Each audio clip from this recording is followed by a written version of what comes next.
Hello, and welcome to episode 5 of the LCLC podcast. The first season of this podcast is devoted to compiling an oral history of the Louisville Conference on Literature and Culture, or the LCLC, a conference that began back in 1972 here at the University of Louisville and continued without interruption for 48 years until the cancellation of the 2021 conference due to the COVID pandemic. I'm your host, Matthew Biberman, and I decided to start this podcast after I was tapped to be the conference's new director in the summer of 2021. This podcast exists as my way both to celebrate the 50th anniversary of the LCLC, an event that will happen with our 2023 conference, while also learning what I need to know to ensure that the conference has continued success into the future. In this episode, I conclude my discussion with Stanley Fish. Among all the names that have come to define the great age of theory, few shine brighter than Stanley Fish. When I first met him, I felt as if I was encountering a figure who had come to life from out of the pages of a novel penned by Saul Bellow or Philip Roth. At 83, Fish continues to deliver thought-provoking and insightful conversation about the state and fate of higher education in America today. Often thought of as a provocateur, who many blamed for steering English departments into structuring their course of study to favor debate over the appreciation of great literature, Fish has managed to put such a caricature to rest with the publication of his best-selling primer, How to Write a Sentence. So it seemed natural to me to continue our conversation by asking him to talk about how his personal literary tastes came to inform the examples that appear throughout that book. I wanted to ask a question going back to How to Write a Sentence. My daughter read that book. It was assigned to her as a summer book before the 11th grade in high school here in Louisville at Ballard High. I read the book with her, and I look back at that experience with great fondness as a special time with my daughter. I was quite surprised by the range of references, though. Did you work to make that book expansive, or do the examples reflect your personal tastes? Well, they certainly reflect my personal experiences. That is, I worked to the extent that I went through my library looking for books that might serve as examples. But my range of reading was fairly wide, and I received a good education, especially at Yale Graduate School, where I was, of course, asked to read in periods that I never either taught in or wrote in after that. I considered myself a pale imitation of the kind of educated person one finds and perhaps still finds in Britain. That is, someone who has been widely educated in a variety of literatures, in the arts, in music, and can discourse with some facility and even with some soundness on a great many matters. My friend, the novelist David Lodge, for example, is one such person. And as I said a moment ago, I was a kind of pale imitation of someone like David. I very much enjoyed writing that book. It put me back in touch very strongly with the beauties of language, which of course are what attracts someone, or at least a part of what attracts someone to this kind of work in the first place. I remember an old friend of mine, professor of literature at UC Irvine, famous new critic Murray Krieger, who at a conference, actually at a session of the School of Criticism and Theory, which he invented, stood up and said, "Isn't it marvelous? Here we are every day at our lunchtime meetings using just old crummy language." I'll never forget that phrase. But then look at what these people can do with it. And that's the way I've always felt about it. That book is, among other things, a reflection of that feeling. It's also a reflection of my unhappiness at the way in which writing has been taught now for several decades in our colleges and universities. Mm-hmm. Did you want to say something about that? The wrong turn that's been taken? The craft of writing is no longer taught, or if it is, it's taught in places that have not, been communicated to me. And by the craft of writing, I mean the simple questions of what makes a sentence. How do you know when you have written one? How do you know when one that you have written is in danger of falling apart? And how do you know when to appreciate or deplore the writings of someone else? Those are the skills and craft of writing, whereas most writing courses are contaminated by ideas or contaminated by readings. It's a freshman or sophomore writing course, composition course, and what you're given is some kind of anthology, perhaps of interesting pieces, and then you talk about it. Now, as soon as content enters the picture, the craft of writing is immediately subordinated. So as I say to my students, and I still teach writing, as I say to my students, there will be no ideas allowed in this course except as the momentary and transitory manifestations of a formal issue. That's the only way in which ideas enter. And I tried to get people to teach writing that way. But even when I had the power to order them to do it as a dean at the University of Illinois at Chicago, it was hard going. Well, I feel that, and this may strike you as a strange comparison, but that when all is said and done on the writings of Stanley Fish, that book may stand in parallel with the way Hemingway thought about The Old Man and the Sea, this little story that he cranked out in his later years, and it still remains an extremely moving and significant book to me. And I feel that way about How to Write a Sentence. I think it's just a wonderful reminder of the joys of writing. It's, by the way, my only bestseller. So I'm eternally grateful for its existence, and continues, I'm happy to say, to sell year after year, after more than 10 years. Well, what is it that Hemingway thought of The Old Man and the Sea? That it may be the one book that outlives all his others. That's interesting. I don't know if there'll be any of my books that outlive anything, but that's consistent with the way you talked about your work when I was a student of yours in the mid and late 90s, that you shrugged off the idea that your academic work, what you talked about really is that you wrote them in the heat of the moment, right, to intervene with passion into a discussion that was engaging your fellow academics and scholars, right, and intellectuals, and that when the moment had passed, the value of your contribution via that essay had passed as well, and you didn't expect it to, see it shelved with the works of Cicero or something like that. Exactly right. That's what we're doing as academics.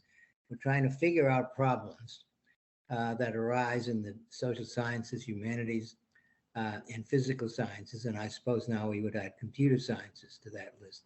Trying to figure out problems, and those problems have momentary urgencies and in relation to those urgencies, people offer their contributions. And that's what I was doing, or as I put it in the language that I favor because of my identity as a sports junkie, I was in the game. Right. And that's what I was trying to do, be in the game. Now, Lately, however, I've been reflecting, not surprisingly, on the fact that of the people that I engaged with in those years when you were at Duke, uh, I'm almost now the only one left. This is amazing. I maybe it's not amazing, but all of the people that I used to regularly engage with, and both in print and sometimes socially, like Derrida and Jeffrey Hartman and Harold Bloom and Paul DeMond and J. Hillis Miller, and everyone else except for except for Fred Jameson. Fred is, I'm happy to say, still on this earth, but I'm beginning to feel like the last man standing. Yeah, well, may you continue to stand for a long time to come. But thank you. You're welcome. I had Fred on my committee. You were the chair, and I was able to finagle him to be the outside of the English department member on that committee. And after the defense, actually after the exam defense, people came up to me and said, I bet that was the first time Fish and Jameson were in the same room together in a long time. And there was this sense that that the two of you did not get along. Was entirely false. We got along very well. We came to the Duke at the same time, and not by accident. We received offers, and we called each other up. I don't know which of us called the other first, to say, okay, what do you think about this opportunity?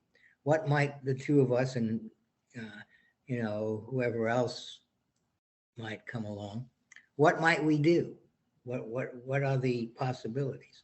And then I was a faculty member of his department, and we co-edited a series for the Duke University Press, and we visited each other in various states in which we lived. So no, we were very close.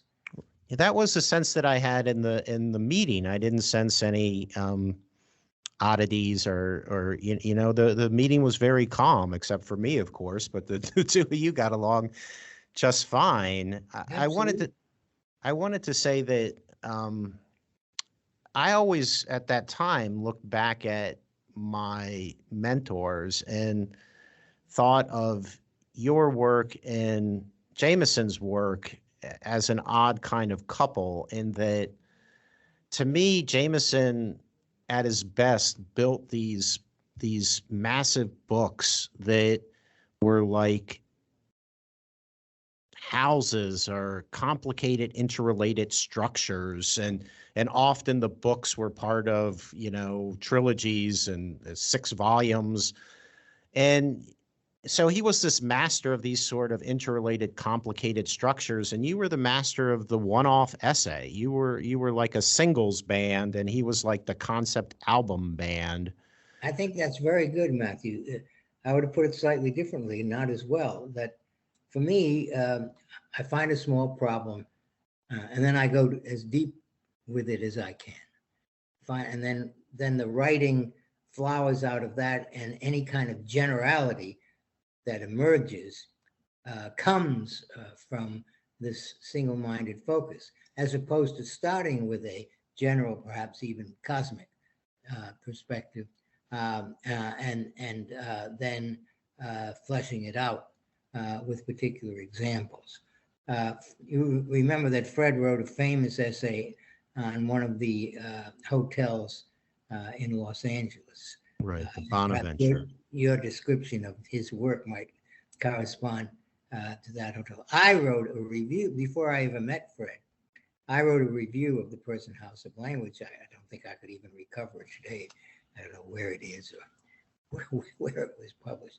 And was very, very appreciative of that work, although I had some questions that I would have put to it. So I was an early admirer of Fred's before we met. In How to Write a Sentence, you talked about Hugh Kenner and mentioned that he was your chair, I guess, at Hopkins. That's right. And what you repeated was that his advice was to get the first sentence right and the rest will follow. And I wondered if I could get you to talk a little bit about what Kenner was like. Well, that's a good question. And I'm not sure I could answer it in any substantive way. And I'll tell you why. It was my feeling when I was in the department chaired by Kenner and that I walked into the office that it was a 50-50 chance that he would remember who I was. I mean, even though we had again been at each other's houses, especially in a small department, that was inevitable. But he lived on some kind of level of general abstract thought that I could admire but not approach. And therefore, at least to me, he was relatively unapproachable. He did have one close friend in the department. Not that any of us were less than friendly with Kenner. His one close friend was Arnold Stein, a great 16th and 17th century literary critic, as you know. And they were an unlikely couple. The only thing that I could tell that brought them together was that they were both about 6'3" or 4. So that they could actually, while they were looking down at everyone else, they had to look. And I'll never forget. Arnold Stein. Have you ever met him? Had you ever? No. Well, Arnold was a talker, and he had knowledge of all kinds of fields, and anything that was mentioned, he had a treasure trove of information and then of opinion to draw out. And it was hard sometimes to end a conversation with him. So one time, he and I, the three of us, were part of a PhD exam, and Arnold went first and asked questions and received answers, and then he stopped. And Kenner, who was to be next, said nothing, which meant probably that he was asleep. He would sometimes fall asleep at lectures. And so he was roused and realized that he was supposed to say something. And he just turned around and said, "Oh, Arnold, I thought you were just in the middle of one of your sentences." That was a great moment. That's my answer to the Kenner question. Gotcha. A formidable figure who did a lot for the Johns Hopkins English department.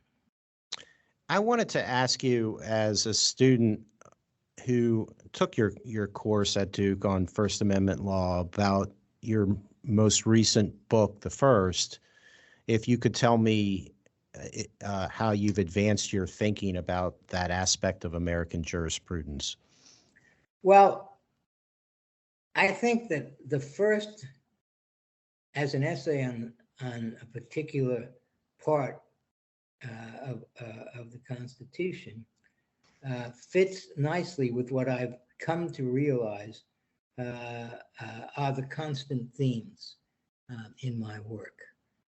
I've always been interested in institutional life, which, while not necessarily grounded in eternity or in something called reason with the capital R, nevertheless manages to move forward largely on the basis of its own protocols, so that the institutional life and the work it is able to do is, in a sense, self-initiated, self-supported, self-sustained.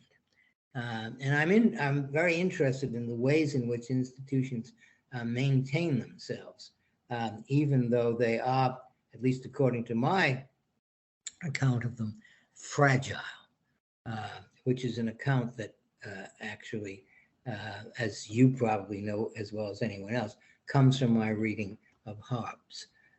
The idea that what you have is a set of settled significations. Hobbes is a vocabulary, and then it's your business to make sure that they are sustained, because they won't sustain themselves without our help. And I feel the same way about the First Amendment. The First Amendment, as I put it in the book, is not a thing, it's a rhetoric, it's a collection of phrases and examples and texts, and it's based finally on a distinction between speech and action, which cannot be philosophically defended for 5 seconds. But nevertheless, it moves on, because as a fact of our institutional life, it does work we want to be done. So that's the way it's maintained. So there's one set of people who believe in the First Amendment, as some others believe in Jesus Christ or Allah or Jehovah, and I'm certainly not in that group. And there are others who believe that the First Amendment is finally the engine and the agency of political evil and malice, of discrimination and other sins. And I'm in the middle there. I'm just saying, no, the First Amendment is this instrument that we create and then that we put to various uses. And let's take a look at some of the uses it's put to. And that's generally my take on things. It's a take, for example, on the book that you kindly just read of mine, my new manuscript on law and the movies. I'm just saying, hey, we have these things, they called movies, they have a hold on us. Let's take a look at some of them and see how it works. A kind of, I like to think, a kind of modesty in approach, which may or may not have large payoffs at the end, but begins with a fairly minimalist aspiration. I wanted to ask you a question that is a memory that surfaced listening to you talk just now from the class that I took with you. And it was a conversation that erupted in class about the nature of voting, and that voting was unsigned, and that there might be an argument to be made to secure intentionality and the meaning of the vote. And somehow we were well before Florida and Chad's and figuring out that whole issue, and certainly not where we are now in claims of stolen elections, but that you ended up arguing that you could see a case for signed voting. Do you remember that?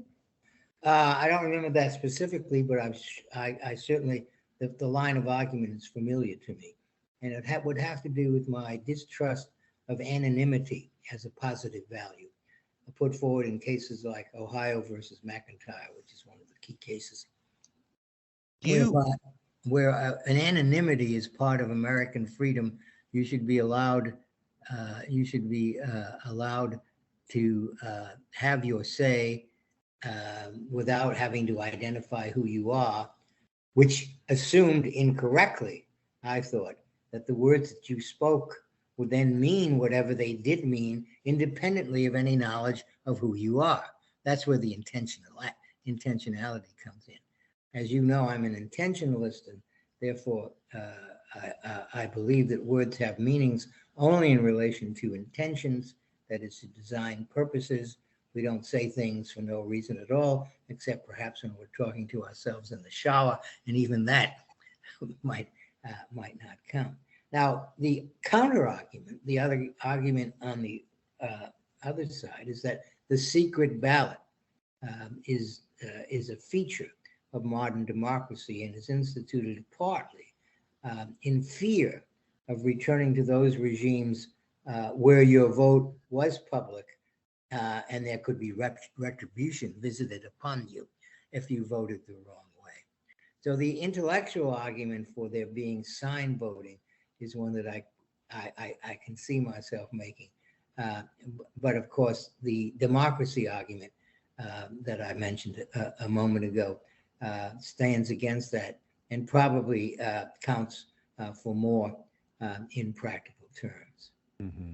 I remember that day because you're right that the collective audience of your students, and there were only 3 non-law school students in the class. I remember we were highly sought after by the law students to try to make sense of these arguments. Was that this was close to a Stalinist position that you were taking. Right. And now I look back on it and I go, my God, that was such a prescient moment. We all want to be able to go back in and check that our vote was recorded correctly and is included in the count and the tabulation is accurate now. Fish was right again. Well, I don't know about that, but thank you for saying so.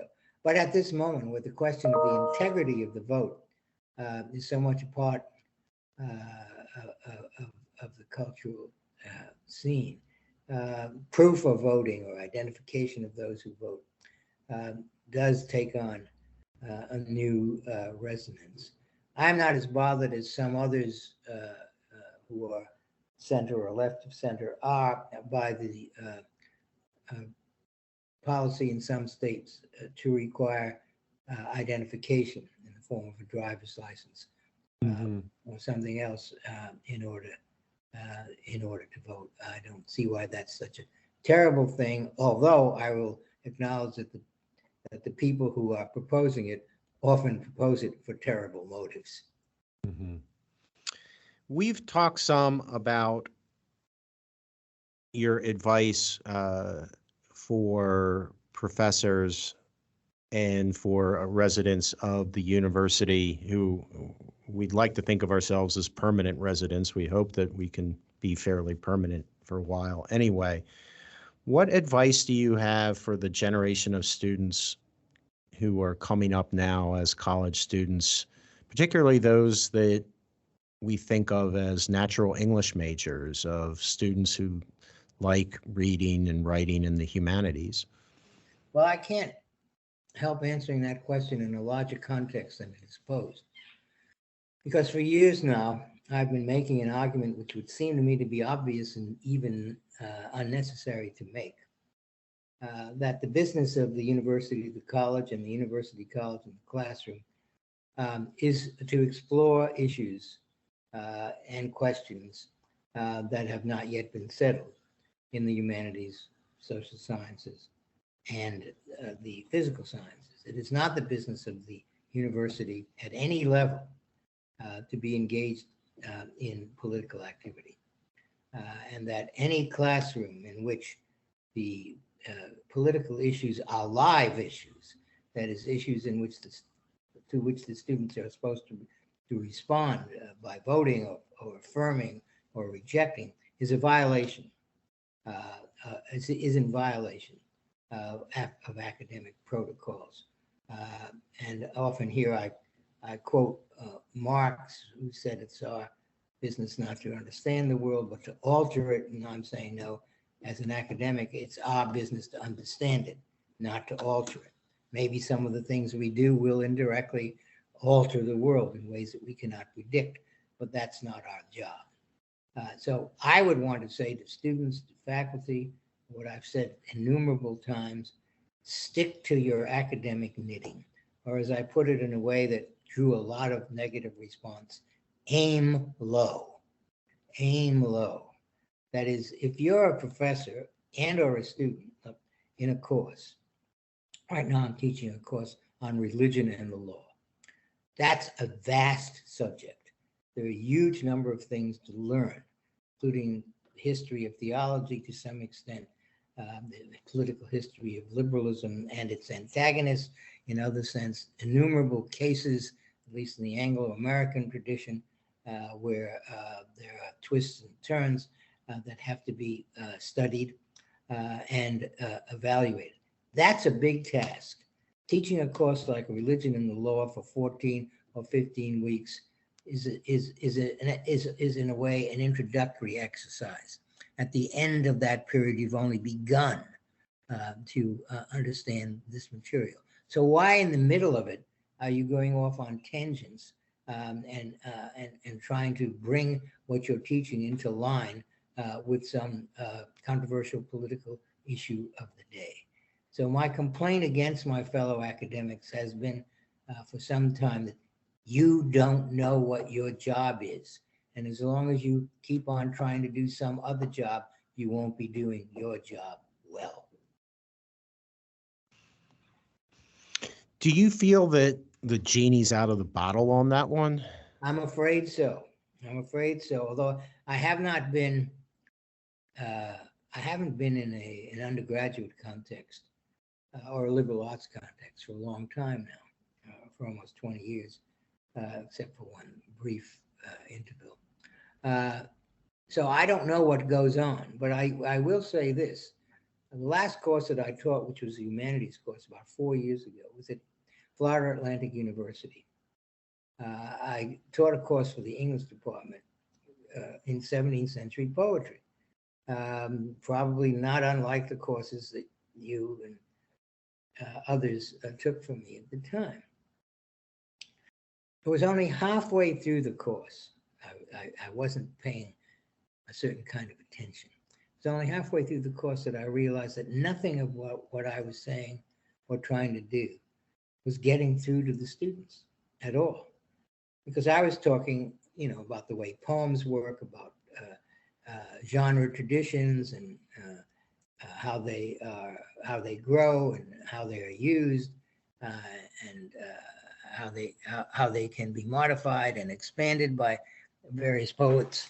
I was talking about the way the poetic line works, what it means to read something in time, and how poets take advantage of that. All of those things, which you will, I'm sure, find familiar. All they wanted to know is something in relation to race, gender, and class. Because in their other classes, and a few of them came and told me this, in their other classes, that's all that went on. You read a poem or a short story or whatever it might be, and then you started talking about its contemporary social relevance. So as you say, that horse may have left the barn, that train may have left the station, whatever the Right. the metaphor is, because I'm continually in a position, I had been in a position of saying to someone who brings up an issue, but that's not an academic issue. It's not that it's not an important issue, but it's not an academic issue. And if there are no such things as academic issues, if the academy doesn't have a subject of its own and a method of its own, what's it doing? Mm-hmm. If the academy is just an appendage to politics, then get rid of all of these classroom stuff and libraries and buildings, get right to it. Mm-hmm. But again, as you say, I'm not here preaching to the converted. I'm preaching to those who have been long since converted to another theology. Right. So do you feel a little Cassandra-like with all of this? I can remember you sort of pleading really in the way that you do, that the humanities needed to recognize its profession and that there was another profession of PR people. Right. And we needed to hire PR people to promote this point of view, or we're going to lose this battle. Right. And we have lost this battle. But the battle has been lost for complicated reasons, including the reduction of funds to public universities, that is, state legislatures. When I first started teaching, there were many states that supported their state colleges and university to the tune of 70 to 90% of operating expenses. Now it's more likely to be 3 to 7% of operating expenses in many states. The withdrawal of funds did not come with a diminishing of what was expected from colleges and universities. Quite the reverse. More and more was expected. We were supposed to do more and more with less money. This, in combination with all kinds of new demands that were not part of the picture back in the early 60s when I came into the profession. Compliance demands. It's a whole universe of compliance demands, all kinds of regulations from both state and the federal government. The university continually had to be checking on to make sure that it was doing the right thing. There were no safety concerns, at least articulated, back in the late 50s and early 60s. And now there's a lot of that going on in campus, and that costs money. And all of the materials that campuses make use of, their prices, those materials prices have risen, and the university is in the market and is at the mercy of the market. So that there are those issues. Then there's the general feeling in at least a significant sector of the public that universities are the seed beds of socialism, or the school of immorality. It's like a contemporary version of Stephen Gosson's School of Abuse, that we're all just joined, all of us academics are joined in an effort to subvert everything that is good and true. And that has been a growing feeling. And a lot of legislatures and governors in various states are parties to that sentiment. Then there's the amazing, though perhaps not so amazing, fact that in recent surveys, when asked, young men and women, that is people in high school and in the early years of undergraduate career, were asked, what percentage of your time is spent on reading? That is, not reading class assignments, but just on reading. And the percentage has gone down to 4 or 5%. A friend of mine, a conservative academic named Mark Barreline, is about to publish a book on this very subject called When the Dumbest Generation Grows Up, which is right now. And what do you have, he asks, for people who have never been asked to read books, who have never been asked to ponder philosophical and large political questions, and what are they like now, and what happens to us when they gain control? As a way to wrap up the conversation, I wanted to come back to Milton, but it seems like we've already, in a weird way, come back to Milton, who, his side having lost, retired and took revenge upon the world by writing his immortal poem, Paradise Lost. Do you find yourself coming back to Milton still? And if so, why? I come back to Milton, but not in a direct way, because I haven't taught the Milton course for perhaps 20 years now. But I introduced quotations and ideas from Milton into my law classes, partly because I feel their relevance, and partly because I feel that law students should at least make minimal contact with poets, great poets, and novelists.